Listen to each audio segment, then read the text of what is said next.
Welcome to Uncork Your Mind. This is Winephabet Street, Season 2, Episode 10. We travel to the Jura region of France. I hope you enjoy it. Welcome to Uncork Your Mind, where we take the intimidation out of wine with your host, Debbie Giaquindo, the Hudson Valley wine goddess.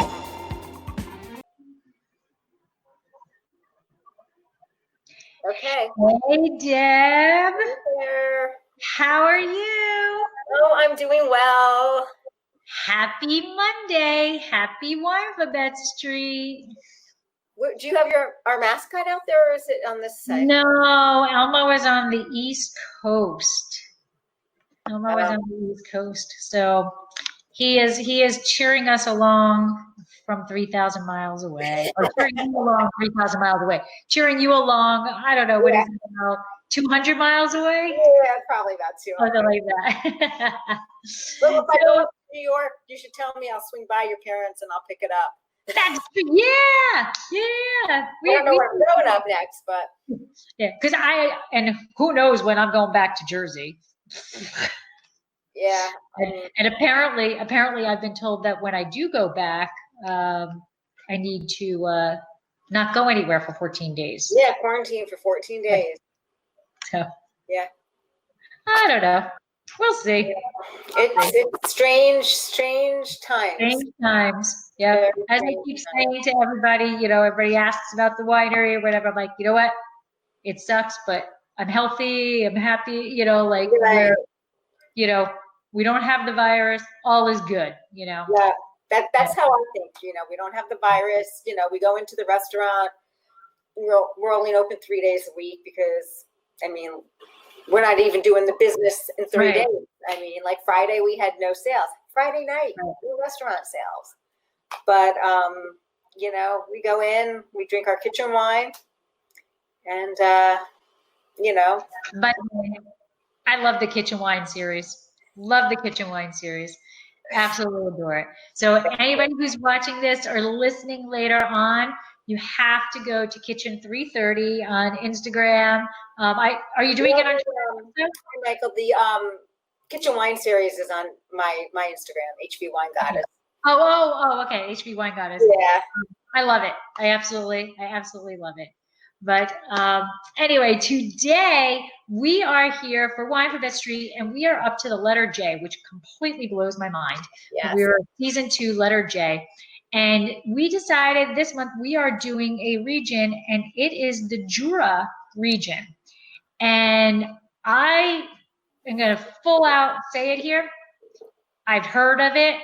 I knew about it, but didn't know much about it. And I don't think I've had a wine from Jura before, except I'm going to go out on the limb, and Jim might have given me a Jura at one time or another because he always shares. Jim, isn't Jack here? That's the Savoy region. Isn't that up in the Jura? I don't think it's a different region, right? Savoy? I thought it was up in that area. Savoy is the region, right? Okay. So I think it's the same general vicinity, but not the same. What I didn't realize was how close in proximity it is to Burgundy. Right. Had I known that, I would have gone there after Burgundy instead of going back to Paris for 2 days because we had come from Paris. I would have gone over to the Jura region because we left from Dijon. Yeah. So it's sandwiched there, and we'll get into it a little bit more, but this is complete sidebar stuff. It's sandwiched there and between Burgundy and the Swiss Alps. And so I have iFit on my treadmill. And for the last 2 weeks, I have been running up the Swiss Alps. I have done 3 mountains, none of which I can pronounce what they are. But the video, the incline has been pretty much 15% the entire time. But I have been running up 3 of the Swiss Alps mountains, and they are beautiful. And I told Mike that we need to go there because I need to be able to physically go up these things that I've been running virtually on the treadmill. So much fun. Anyway, so it's that time, Deb. We'll do a video and then we'll drink. Sure. Yep. All right, here we go.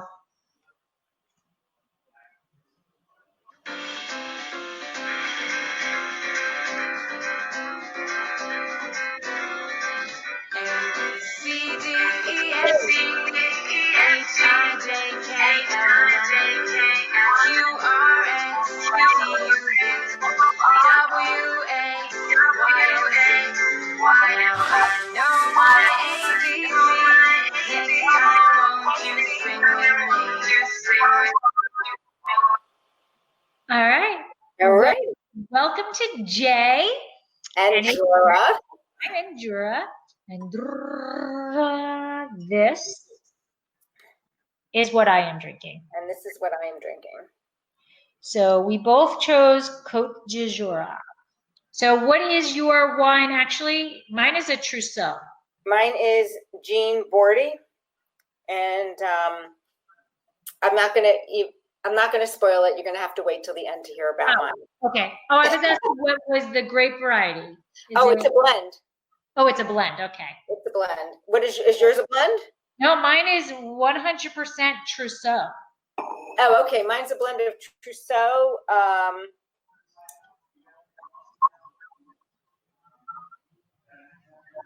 Pinot and Poussard. Poussard. Oh, okay. Cool. Yeah. All right. Here's this lovely sound. Mine's a 2011, and I found it in my cellar. Oh, okay. So I pulled it out and saved it for Winephabet Street. So I have no idea how it's going to taste.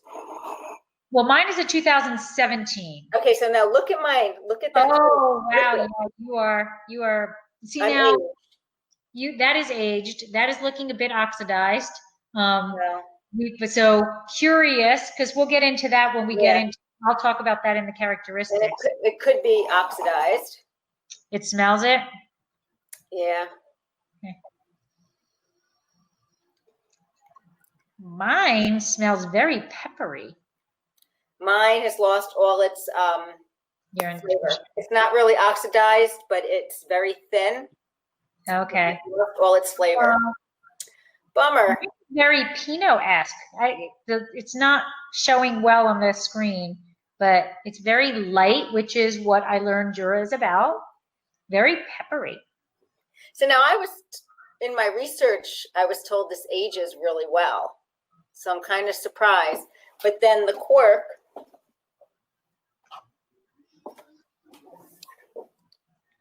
where's the thing? Nope, you're going through. There it is. See the cork was But so live and learn. All right. That's the beauty of this. Sometimes we like it, sometimes we don't. And there's a wine that definitely on the bottom of the bell-shaped curve. Yeah. Well, shall we get into the history? Absolutely. Let me bring it up. Slides.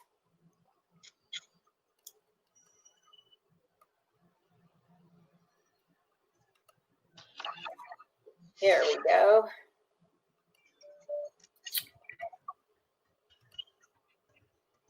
All righty. So the Jura region, let me just get my notes here, is known as Franche-Comte. And it's located between Burgundy and Switzerland. And it's divided into two areas. The areas, they're north and west of the Doubs Valley, and they're south and southeast. So here's just, you can see how close it is to Switzerland. Oh, I forget, you can't see my mouse. So I do this every time. It's like talking with your hands. Right. Ooh. So, originally, that man naked? Where? The guy with the one I don't know. Maybe he's got a little shield in front there. So, originally, it was occupied in the 4th century BC by the Sigani. It's a Celtic tribe. And the region became part of the Roman Empire after Julius Caesar's victory over the Gauls in 52 BC. And it was later settled by the Burgundians. And then in 534 AD, it was conquered by the Franks. So it's had a lot of... change of hands. Yeah, a lot. So Pretty. I just thought it was pretty, yeah. So it's named after the Jura Mountains, and the Jura belonged to the free county of Burgundy, known by the French as Franche-Comte, and it's a name that was given to it in 1366. Now, in the course of life, in the course of history, there was a lot of different marriages, and it passed through different people. So it was passed through the marriage to Philip the Bold, Duke of Burgundy, and then he made the capital of the region Dole. And then a few more marriages and a few more passes downs, and it was severed from Burgundy. And in 1493, by the Treaty of Selenis, it went to the Habsburgs. And then after the region, after the reign of Emperor Charles V in 1556, it passed to the Spanish branch of the Habsburgs. And then Franche-Comte was often invaded by the French during the 30-Year War. Dole was the capital until the region was conquered by Louis XIV, and then the capital was moved to Besançon. So it got changed over quite a number of times by emperors, by dukes, by countries. But I want to also let you know that on a side note, there is a certain dialect in Jura. It's the Arpidan language, and it's still spoken today in rural areas of the region. So, wow. This is the stuff that I love when I get to travel. I love looking at history, looking at runes, and learning all about that. Yeah, I do too. So this is the capital of Besançon, and I'm probably not pronouncing it right. And it's nestled beneath an ancient citadel in the loop formed by the Doubs River. And the town has one of the oldest, finest public art galleries in France, with a collection of old masters with 19th century French art that includes work by Cranach, Titian, Bellini, Rembrandt, Rubens, Goya, and more. And it's been nicknamed the Petit Louvre.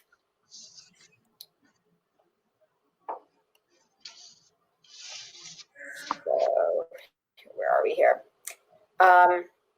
So in 2016, the French Comté region was joined with Burgundy to form a new administrative entity of Bourgogne-Franche-Comte. It spans from Côte d'Or, Doubs, Haute-Saône, Jura, Naïve, Saône et Loire, and the territory de Delfort and Yonne.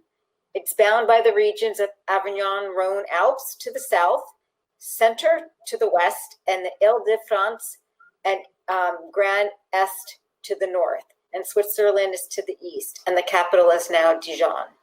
And this was established in 2014 because French President Francois Hollande wanted to reduce the number of regions in metropolitan France from 21 to 13. So go figure. Oh, beautiful. Yes, isn't that? So Jura is a small wine region that makes red, white, rosé, sparkling wine, sweet wine, and fortified wine. Their altitude, topography, climate, and clay-rich marl soil brings a uniqueness to their wines. They are most famous for their Vin Jaune, or yellow wine, and that's an oxidative white, similar to Pinot or Sherry. Pinot Sherry. The grapes of the region are how do you say it? Sauvignon? Sauvignon. Okay, that's Jura's signature grape, Trousseau, Poussard, Pinot Noir, and Chardonnay.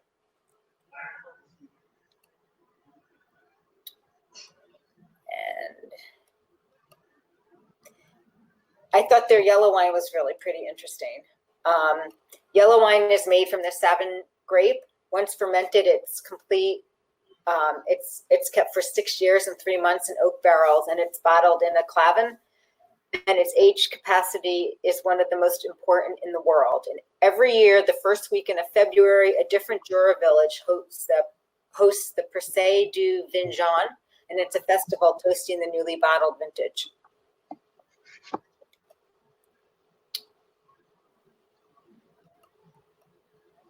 And here we have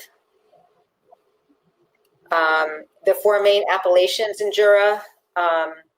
Arbois is the first appellation of origin control that was appointed by France. There's the Chateau Chalan, home of the Vin Jaune, and Letoile, which is the Chablis of Jura, known for good Chardonnay wines, and Cremants du Jura, and Côtes de Jura, which is a catch-all appellation for all of the wines made in the region. And beside wine, it's known for cheese and sausages. Yay!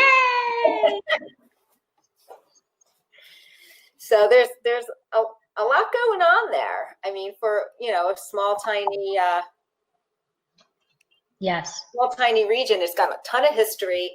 I mean, just been, you know, tossed back and forth in the course of history between, you know, all different people, and also heritages. You know, there was France, Germany, you know, and I do wish I knew where it was, because I would have gone there. Yeah, so while you were talking, I did a little check, because I did think that they were near each other. And Savoie they're both East France. Okay. And it's kind of cool. Well, actually, I wonder if this will work. Savoie is directly under Jura. So okay. Jura's there. Yeah, it's right next to it. Yeah. Right, so it's right below it. It's right below, and actually even a little bit more east, because the Jura comes on in and Savoie comes on up. So it like hugs the Jura. So good memory, Jeff. Good memory. Sometimes I remember. I'm lucky I remember earlier today. All right, so I'm going to get into the characteristics, and there's some repeat, but I went a little bit further in depth than what you did. Yeah, I just did a basic because I knew that's what you were going to do. I just right. Our psychic vibes working together. Yeah, I didn't want to get too, and that was your department this month. So the Jura is actually one of the smallest wine regions in France, and it actually is only about 2,000 hectares, which is just 5,000 acres. So like that blows my mind that there's a whole region dedicated to that little bit. Okay. It is located on the far eastern edge of France, and it is sandwiched, as you said, between Burgundy and the Swiss Alps.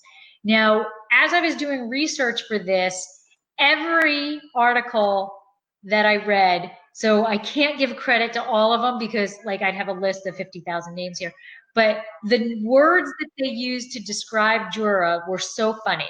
It was weird wine, obscure wine, offbeat wine, geeky wine, and the missing piece for wine lovers. So these are all Decanter, Wine Spectator, Wine Enthusiast, all of those articles. This is how they describe the region. And I have to admit, it started to make me a little nervous by hearing all those things. But what is cool, going back to the cool part of the Jura region is, or I should say sad, is that prior to the 19th century, the Jura region, as small as it is, actually produced the same amount, if not more, wine, bottle production, than Burgundy. So for a small region, they produced a lot of wine. But unfortunately, they got decimated by phylloxera. And then after phylloxera, mildew came in and devastated them even more. And then World War I came in, and that was about it. And prior to that trifecta of a disaster, Jura produced about 5 times as much wine as they do today. So they really, really did get decimated. This is an image of the soil that you can find in the Jura, and that is marl and limestone. And there is clay on the upper level of it. And so it's clay overlays. And the soil allows for a large group variety of grape varieties to grow in there. So you do get a lot of different types of grape varieties in the Jura region. Because of its location and soil composition, it is very often compared to Burgundy, but the region is a whole different climate than Burgundy. They see a much longer and colder winter. So this is the Jura vineyard in winter, and I was like, oh, I kind of hate the snow, but that's really pretty. So the longer and colder winter, and they actually harvest, their average harvest is November and into December, because their season gets pushed back so much because of the cold weather that by the time it warms up, they're harvesting in, late November all the way through late December. And that blows my mind. I mean, Cabernet, we harvest in October, like the second week of October. Our very first vintage we harvested in November, and we were like, oh my God, this is so late. But typically it's mid, early to mid October, and they are typically mid-November to late December.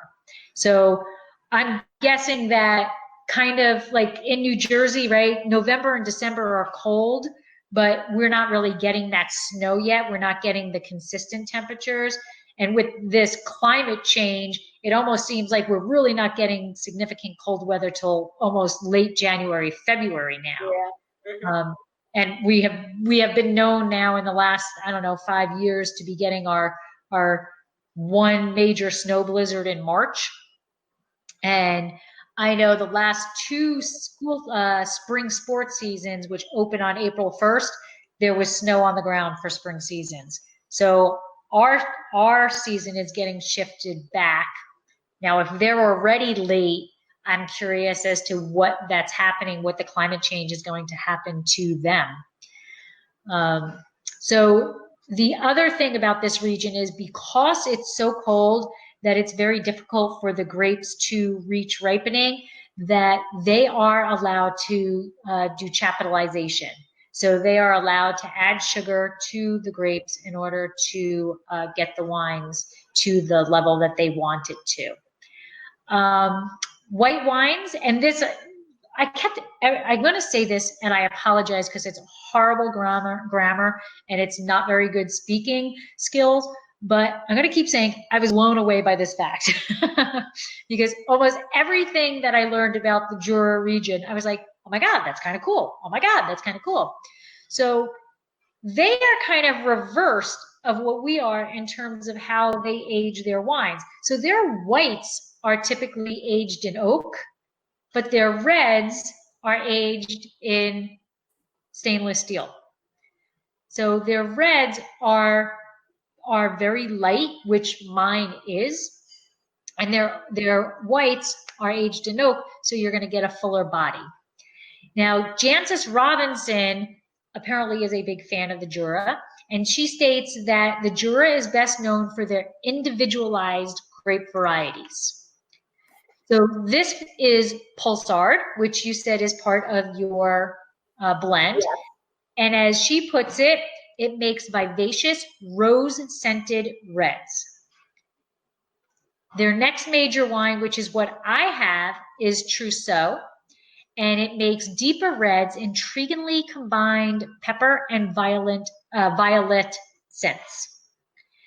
But most exciting, according to Jancis Robinson, is Trousseau's progeny, which is what you were talking about, Sauvignon Blanc, which should not be confused with Sauvignon Blanc. Okay, and it is identical to the heady Traminer, but in Jura is capable of making extremely intense, long-lived, full-bodied, dry white wines, as well as versions that are deliberately oxidized. And they are the grape that is the grape that is used for their yellow wines, which I will get into in a little bit. Now, again, this is kind of cool. Sauvignon Blanc was sold to Australia nurseries Australian nurseries, but it was mislabeled as Albarino. So Australia was growing all of these vineyards of Albarino and falling in love with this grape variety. And then it turns out it's not Albarino, it's Sauvignon Blanc. So there is a large amount of vineyards in Australia dedicated to Sauvignon Blanc. And being the science dork that I am, again, oh my God, that's so cool. Louis Pasteur was born here, and he was raised in the Jura region, and he actually owned a vineyard, which I have read so many books about Louis Pasteur. I mean, he's like an idol, and I had never known that he did that he owned a vineyard, but he owned a vineyard near Arbois. So this is where he is from. Weather in Jura can be very unpredictable, as you would expect. The nearby mountains are known for stirring up a spring's frost, and they have very heavy summer rains and even a lot of devastating hailstorms. So it must be a very arid, region to be a winemaker, to be a vineyard owner, because there is just a lot of bad stuff that can happen in the environment. Jura does produce, so you would expect them to produce Pinot and Chardonnay, of which they do, but the Pinots are of much lighter body than what I guess we're kind of used to from California. And they make them extremely well, and they are thought to be the best values out of the Jura region. Now, here's the thing. They are most known for their oxidized wines. So they produce, this is from an article from Wine Cooler Direct. They state that Jura is for wine lovers who love stinky cheese and roller coasters. So I guess it's, you don't know which, is it oxidized, is it not, this is this type of wine, this is this type of wine. And then the stinky cheese, I'm going with the oxidized. So I was nervous to kind of drink this, but mine is not oxidized. Mine is, the Trousseau is more Pinot-esque with some pepper. Now, the region has 5 signature styles, which when you look at the label can help a consumer to decide, figure out what they have on. So this is a Vin Jaune, and that is what you said translates to yellow wine. This is an oxidative style, very similar to sherry, from the grape variety Sauvignon. The fruit is harvested as late as possible and is aged in oak barrels. The barrels are not topped off, so therefore they get a yeast layer on them, and like a Solera basically, but they call it a voyelle. And this forms on top, and it does protect from some oxidation. But after a minimum of 6 years and 3 months, the oxidized wine is bottled in these cool little squatty bottles that, as you said, were called clavelin. So if you're going to buy this, you need to expect a very intense flavor with a high nuttiness and very complex spiciness. Now, the next type of wine is called Vin Types. And this can also be labeled as a Côte de Jura tradition. And this is also aged in barrels, but it is allowed to oxidize, but it's not for the same amount of time as the Vin Jaune. So they are typically produced when the voyelle is not doing the job correctly. So they want to produce a Vin Jaune, but the Solera or the voyelle is not doing the job that they're supposed to be doing. So they're like, well, we don't want to lose this wine completely, so we're going to bottle this now and sell it off before it gets completely oxidized. So this is a kind of an introductory way into the Vin Jaune, and it is much less expensive because it didn't spend that much time in production. Vin Pale is a dessert wine that is super sweet. The grapes are dried for 6 weeks, originally on straw pallets, and that's where the name comes from, because Vin de Pau translates to straw wine. They are gently pressed, allowing to ferment, and then aged for several years. Typically made from Chardonnay, Sauvignon, and Pulsard grapes. And when you have this wine, you are expecting a very deep colored wine and walnut and raisin flavors. That kind of is a little interesting to me because walnut to me is almost a fault on my palate, but that's what that's what you're going to get. Next is Mas Vin, and this is a peculiar style that really has me like, this is cool to me. The fruit, and that's what this picture is. The fruit is fermented while in contact with all of the pomace and marc, which is left after pressing. So it's kind of like whole cluster. I think they're kind of a whole cluster, but they're pressing it and then throwing the pomace back in. And this is usually served as an aperitif, and you can expect it to be rather spicy and have raisin flavors. And then the last one, which I kind of wish I would have found, was a Cremont De Joura. It's a Cremont. So we all know what Cremont means. It's a sparkling wine made from either Chardonnay or Pinot. And again, you're going to expect a fresh, fruity, and crisp style sparkling that can be found as a white or a rosé, and apparently a great value. Now, the Jura, for such a small region, actually has 7 different appellations. This information all came from the Jura Wines website directly. So Aoc Arbois, which was created on May 15th in 1936, born from the Celtic Ar and Bois, meaning fertile land. The appellation Arbois was the first French AOC to date. It is also today the first in the Jura by its production volume. So it has about 29,100 hectoliters per year.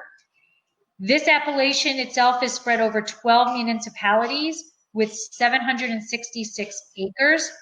There are 5 grape varieties that are allowed to be under this label or in this AOC. 70% is red, while the remaining 30 is white. And obviously the red dominates.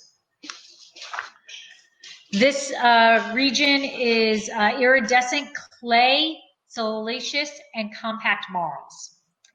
The next one, which is the second bottle, is Chateau Chalan. This is known as the AOC of Excellence. This was created on May 29th, 1936. This AOP produces exclusively yellow wine made from the Sauvignon grape variety. It is an extremely small AOC vineyard, produces a wine of excellence in a very limited territory. Only 60 hectares are used to create these wines. Since 1958, the AOC Control Commission has been passing through the vines every year, and they check on every single part of this. So the vines that are in the vineyard all the way through the bottling gets checked by the AOC Control Commission. The third bottle is AOC Letoile, and this is known as the Celestial Appellation for exceptional wines. This was created on July 31st, 1937.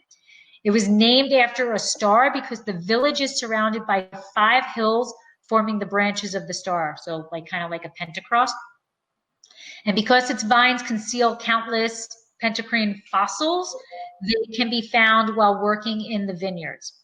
The grape varieties consist mainly of Chardonnay, but they do also have Sauvignon, and much, much lesser proportions, they do have Pulsard. The white wines express the terroir of this AOC with elegance and finesse, and this wine is produced only over 67 hectares. The last bottle on this is what we have, the Côte de Jura, and the expression of diversity. July 31st, 1937, the Côte de Jura appellation is the most extensive of the Jura appellations. It extends from north to south, which gives it a large number of terroir contrasts, and this constitutes a territory of discovery, and there are loads and loads of different expressions, and the majority of variety of grape varieties there. And as you can see, all of these, this is what Debbie and I were talking about before we started. All of the bottles have Jura on the bottle itself, like not engraved, embossed on the bottles. The fifth is Aoc Marked De Joura. This is known as the amazing Aoc. November 14th, relatively young, 1991. This covers all of the Aoc areas of the Jura wines, but represents only 5% of the total production. The Marked De Joura belongs to a very closed French club of mistletoe, which is a type of liquor of the Aoc, and it is the only one to be made from a brandy, so of a grape mark, and not wine. Known since the 14th century, the Marked De Joura is obtained from unfermented grape juice, must, to which 1/3 of the brandy mark is added. This is regulated to be at least 10 months in oak barrels, and it must have between 16 and 22% alcohol to be obtained to get this Aoc. The varieties are 5 of them: Trousseau, Pulsar, Pinot Noir, Chardonnay, and Sauvignon. Cremant de Joura Aoc is the effervescence appellation. This was created only in 1995, October 9th. The production of the sparkling wines in the Jura dates back to the end of the 18th century, when the Jura wine growers mastered the traditional method. The appellation area is identical to that of the Côtes de Jura, Arbois, Chateau Chalan, and Letoile. The grape varieties authorized are the 5 again: Pulsar, Pinot Noir, Trousseau, Chardonnay, and Sauvignon. For the white, it's mostly Chardonnay. For the red, it is mostly Pinot and Trousseau. Okay, and the last one, how cool is that bottle? That is way cool. Right. The last one is Aoc Marked Azura. So this is the mystery Aoc. This was very, very young. This was only created 5 years ago, February 2nd in 2015. This is the latest Aoc de Jura appellation. The Marked de Jura appellation designates an amber brandy, an essential component of the famous Marked de Jura. It has been distilled for centuries by Jura wine growers who consider it a heart warmer. Powerful and fragrant, it delights any meal. Brandy is aged in wood with the exception of the quantities intended for industrial use or for compound products. So they designate how they age the wine by whether it is going to be sold as a personal consumption, like a bottle like you can see in this picture. But if it's going to be a commercial product, it does not get aged in wood, in barrels. No. That's interesting. So yeah, so they're separating. I mean, I don't want to say that's a quality thing, but they're separating what this characteristic of this Aoc is going to be, whether they're going to produce it for individual consumption or it's going out to a mass market. And I don't know if this is true or not, but like I wonder if it's going out to a mass market, it's a primer to something else. And then that commercial company is going to then do something else to it. I have no idea, but that was what entered my mind. Expect candied grape with nuances of vanilla and a slight bitterness due to copper. It is aged longer in wood and it rounds out the bitterness a bit, and you can expect dried fruit aromas. This is volatile substances other than ethanol and methyl, alcohols of 400 grams per liter of pure alcohol, and the title minimum alcoholic strength by volume is 40%. So you are getting hammered. So we have some questions. Yes. We have some questions. So Karen wanted to know if the late harvest in the Jura is because the mountains block the sun. And I tried to look that up and I couldn't find an answer. do not. I think they're doing it to they're specifically harvesting it to be a late harvest. I don't know if that's what she's asking or not, but that is specifically being, because they have. The late harvest is for late harvest wine. Yes. Gotcha. I thought you meant that they harvest, because I know here we've harvested Cab from Long Island the beginning of December. Right. Now that's because of the weather. Yes. Right. Yes. And that's why the Jura region is allowed to use chaptalization, is because they are keeping that fruit on the vines as long as they can to get to ripeness. And then they're picking for ripeness for the majority of the wines. But then there's that Sauvignon is staying on longer to produce a late harvest wine. Okay, gotcha. Okay. And Michael wanted to know from Arbois, is Chardonnay one of the whites that's part of the 30%? I believe it is. Yes. Arbois. Yes, it is. Yeah, because they're allowed the five. They're allowed the 5. Right. Right. So Chardonnay is. But as they're known for oxidized wines, which is funky. Mine is. Yeah, yours. Now I'm curious. Yours is aged. Right. I think mine is aged in actually it's not really oxidized. It's more it's lost its prime. It's on the bottom of the bell-shaped curve. Right. So it's already past its secondary and into its tertiary. Right. Because that color is a very aged white wine. Red. This is red. I'm sorry. I'm sorry. Yeah. Because you can just barely taste the fruit. I mean, when I say barely, it's barely. Right. Like it's very bricked, which is, you're tawny. You're into tawny already. Yeah. Maybe it's a tawny port. No, I like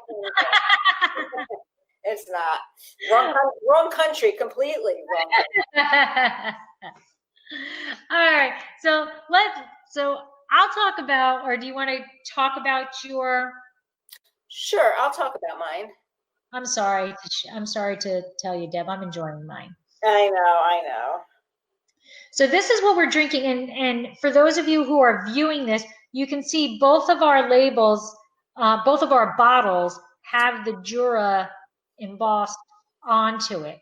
And it seems like all of the pictures we see, all of the wines have that. Now, I didn't read anything that was required, but it seems to be kind of a consistent thing.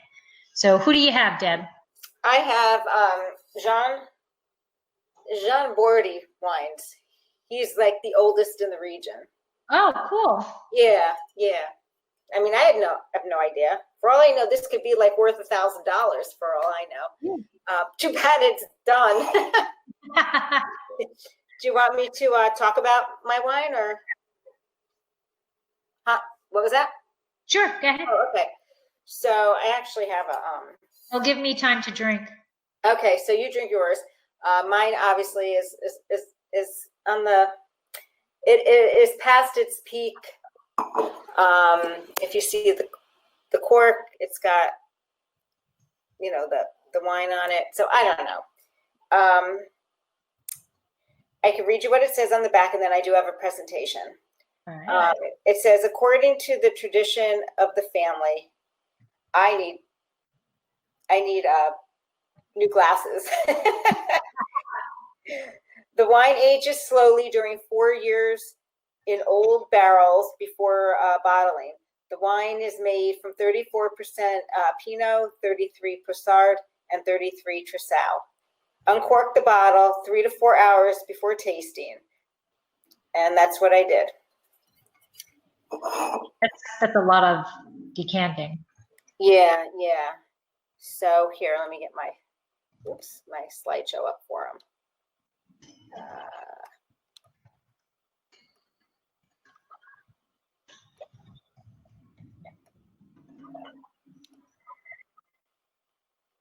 So Domaine Jean Bordet.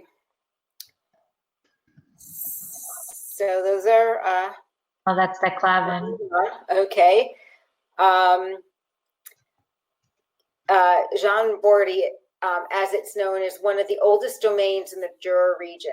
The founding domain goes back to between 1475 and 1500. Today, Domaine Jean Bordet is run by 15th generation Jean-Philippe and Jean-Francois Bordet, and it is one of the oldest continually operated wineries in the world.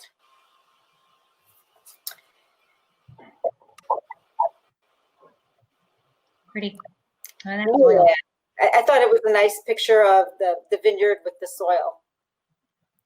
In 2006, they converted the entire 10-hectare estate to biodynamic, and in 2010, they became Demeter certified.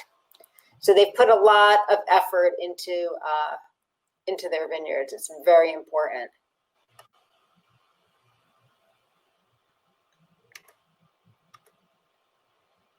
So they produce red blends that are Broussard, Pinot Noir, and Trousseau, and they make white Swiss Chardonnay or Savon, and of course they make this very special Chateau Chalan, okay, which is aged more than 6 years and has a film flora that protects the wine.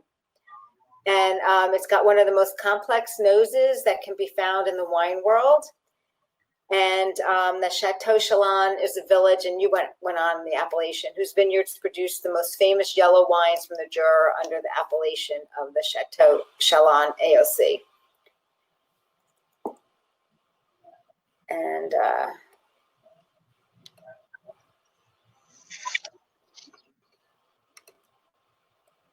so at the winery, they use old barrels in their winemaking. And some of these barrels are as old as 80 years old.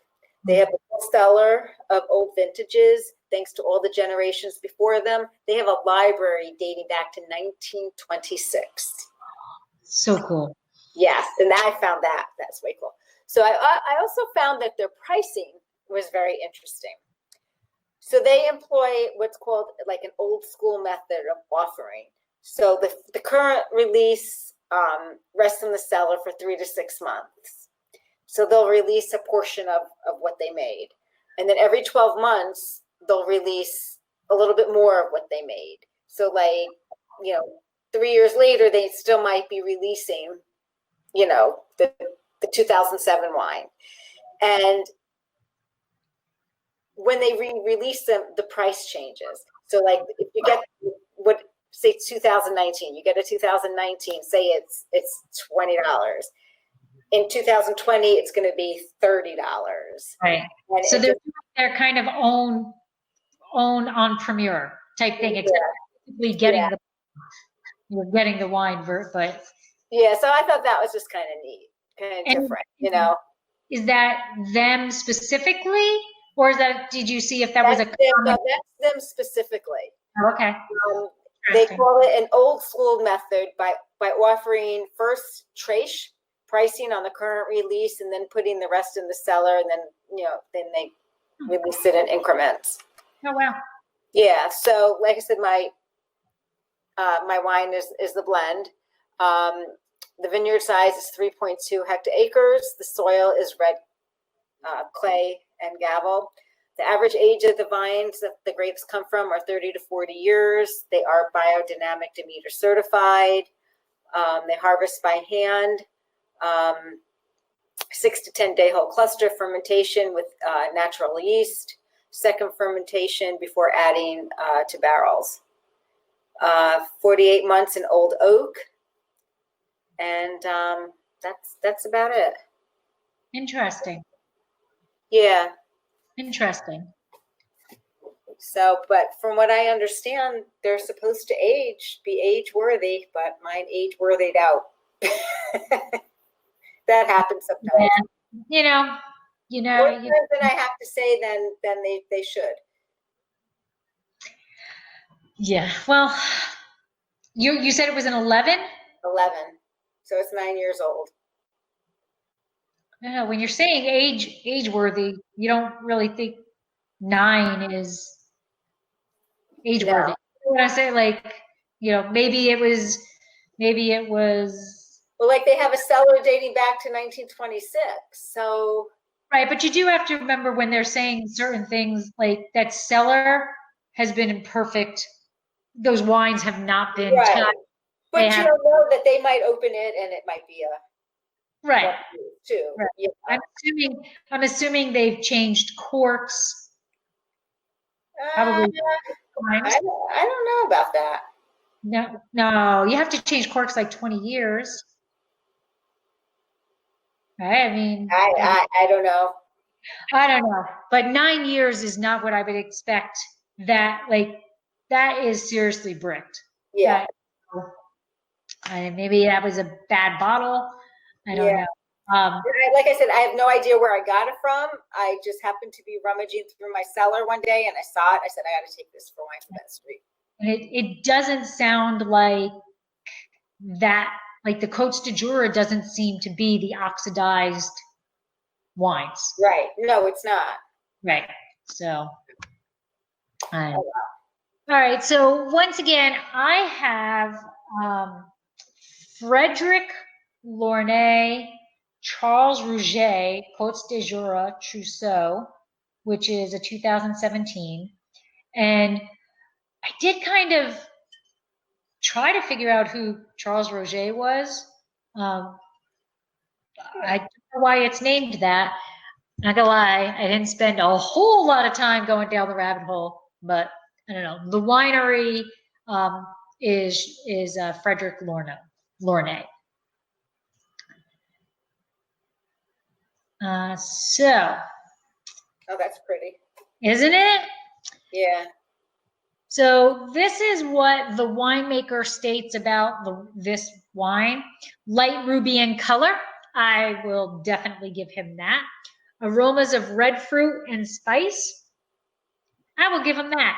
Although I get licorice, but actually red licorice, like not Twizzler, vines, red vines. It smells like red vines. They say the mouth offers flavors of raspberry and pepper. The palate is of medium body. I would go light body. Lingering finish on the palate.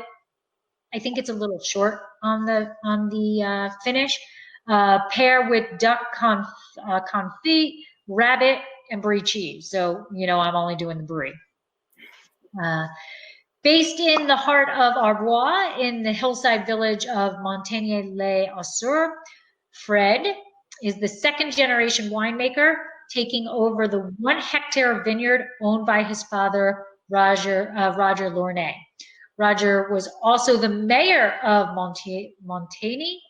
Roger's 1 hectare has become nearly 20 since he took over. Fred's range of wines are focused and mineral driven. The Lornay family winery starts with Eugene, Frederick's grandfather, who was a cooper and a wine grower. Eugene's son Roger was one of the first of the Jura producers to bottle in Arbois. And Frederic Lornay took over the family tradition, producing elegant Jura wines, red and white. Their cellar is located in a 13th century Cistercian abbey. Cool. Pretty, right? Mm-hmm. Cistercian, and the vines of the domain are planted on 16 plots, which have been delimited in the past by the Cistercians monks. The vines all have a southern exposure with an average of 30 years age, and they are planted on red clay and limestone. They purposely keep the yields low to focus on quality. The grapes are fully destemmed and fermented in oak foudres, which are the big guys. Daily cap management, including pump overs, are continued through 10-day fermentation, and then my wine is aged in oak barrels. So that is an image of their Boyel with the Solaris, basically. And this Oh, how did I go into that? Oh, Deb, I did the wrong slide. There we go. I was like, that's pretty, but that's not it. Hold on. That's me. Oh, that's you. Oh, my God. Where the hell am I? You're there. Okay. There I am. Pardon-moi. There he is. Okay. Here's Okay. Frederick. That is the only picture of Frederick on the entire internet. It is there about 50,000 times, but that is the only picture of him. And then that's the Abbey. And that's the only pictures there were. That looks more like an Abbey than the other. Yeah. The other. All right, so let me go into the food. So I'll get you guys out on the West Coast all hungry. I'm actually really digging this, Deb. Sorry. Well. Mine, how much was, oh, you don't remember because it's so old. I have no idea. 20. I don't know how much it cost. I don't know where I got it from. I don't know how it showed up. Yeah. Mine was $21. Okay, that's not bad. Hmm. So Jura is French Comte, which is known for cheese and charcuterie. And traditional recipes are often with fatty sauces. Some specialties are made with green vegetables. And this is interesting because the farmers had to produce most of their food, so they raised cows and pigs and produced their own meat and dairy. And menus were often composed of ham and cheese, and fondue is also popular due to the proximity to Switzerland. Oh, bacon? You got all that bacon? No bacon? Yeah, no bacon. Now this is a Montebellar sausage. And it's a sausage made with pork, smoked for 48 hours in a tied chimney, using wood only to feed the fire. And the true Monte sausage has a tiny piece of wood attached to it, as well as a ring proving its authenticity. All right, that's kind of cool. Yeah, so the traditional way to prepare them is with potatoes, like you see here. Cook some potatoes in a pan filled with half milk and half water. Add the sausages, cook for 1.5 hours, and drain. Wow. So the difference between a Morteau and a Montebellar sausage is the town. Okay. Now the Montebellar sausage is shorter than the Morteau sausage, but they're both produced the same way. So now we're going to go into our charcuterie. We're going into cheese. So yum. This is the Comte cheese. And it's funny because I order that a lot from Murray's Cheese when I put in a cheese order. Love it. And then Montebellar cheese. And I believe, and I want to say that's ash in it, if I'm correct. Yeah. Yeah, I buy that too. Nope. Oh, you don't like that? No. One? No. Oh, and then we have, this is a cheese. This looks really good because you eat it with a spoon. It's called Mon Dior Cheese. It's a cheese you eat with a spoon, and it's gooey, runny, and sticky. It's like a triple cream type thing. So good. Yeah, this is good.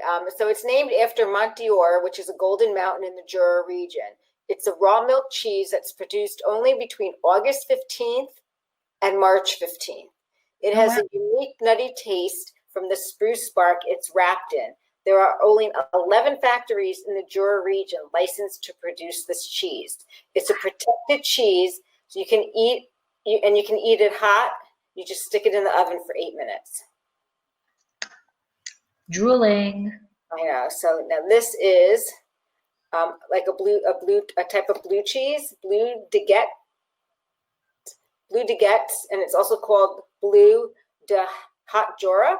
It's a creamy, semi-soft blue cheese made from unpasteurized cow's milk in the Jura region. And besides eating it, you can make this cipollini and blue cheese tart that I put on the bottom there. And cipollini are those little onions. And then we have Coq of Vin Jaune. It's made with the orange wine. Hold on a second. Or not orange wine, the yellow wine. Yellow wine. Yeah. It's made with the yellow wine. And then they also, dandelion salad. Oh, I love dandelions. They call it cremelat salad. Okay. So, and then we have breast chicken. So this chicken is produced from white chickens, breast bred, raised within the Bresse region of France. They're considered to be the best chickens in the world.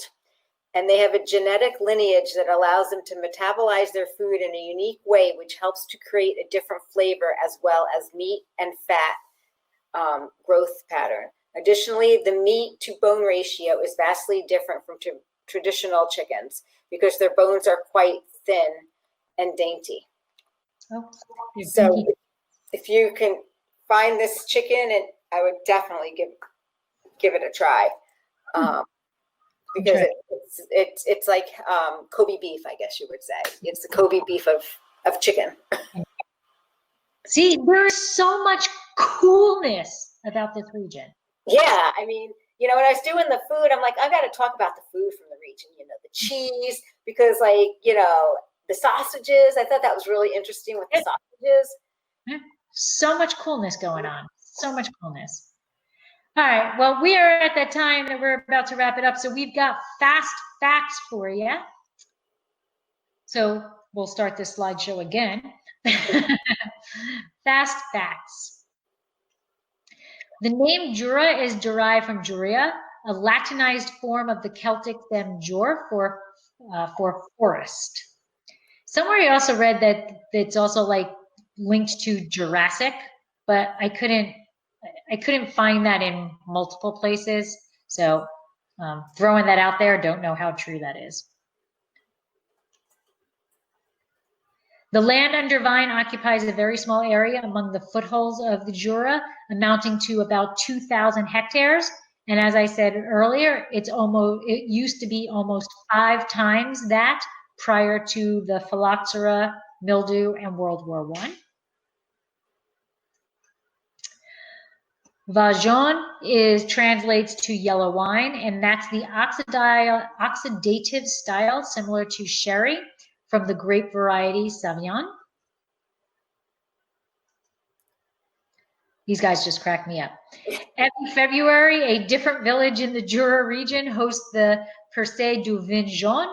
The weekend festival is a celebration of the unique wine and the particular region in which it was produced. And again, here's another cool thing that they're every year a different, the different village kind of hosts it. Yeah, so right. They're spreading the wealth, spreading the pride, spreading everything, and it seems to be a very small but neat little community that really cares about each other. Kind of cool.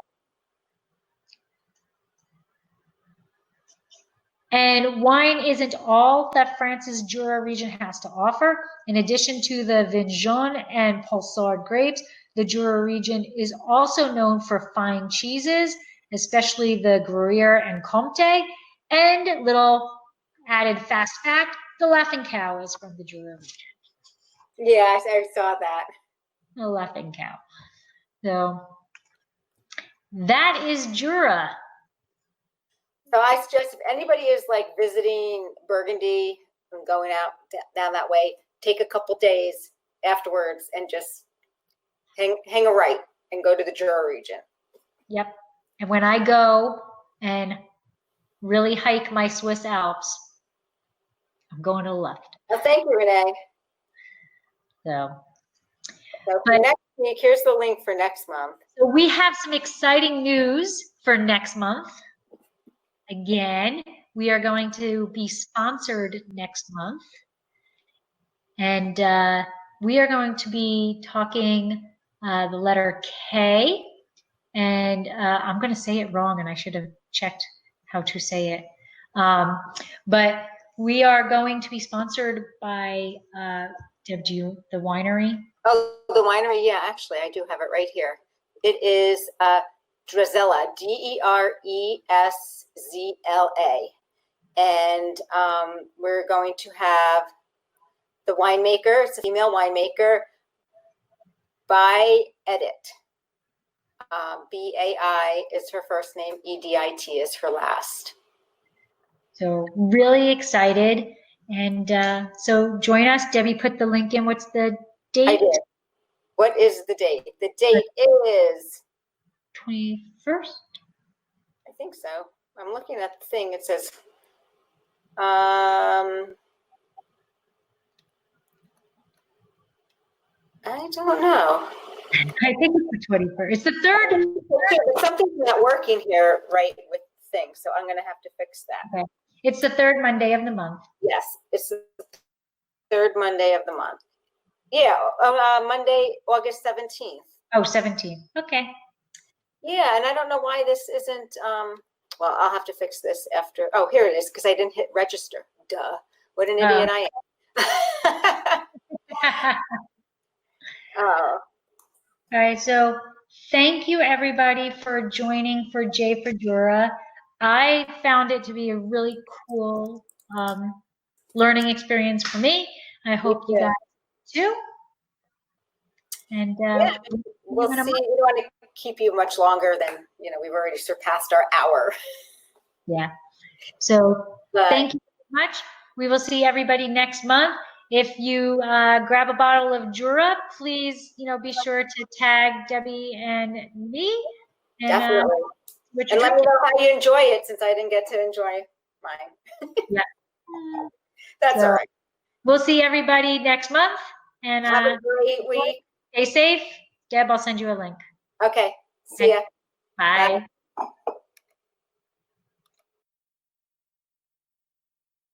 Thank you for listening to this edition of Uncork Your Mind, where I featured our edition of Winephabet Street, where we learned about the Jura region of France. I'm Debbie Giaquindo. I'm the Hudson Valley Wine Goddess, and you can find me on Twitter, on Facebook, on Instagram, on YouTube, and you can find me at hudsonvalleywinegoddess.com. And if you could leave a brief review on whatever the podcast catcher you're listening to this on, I would really appreciate it. Have a fantastic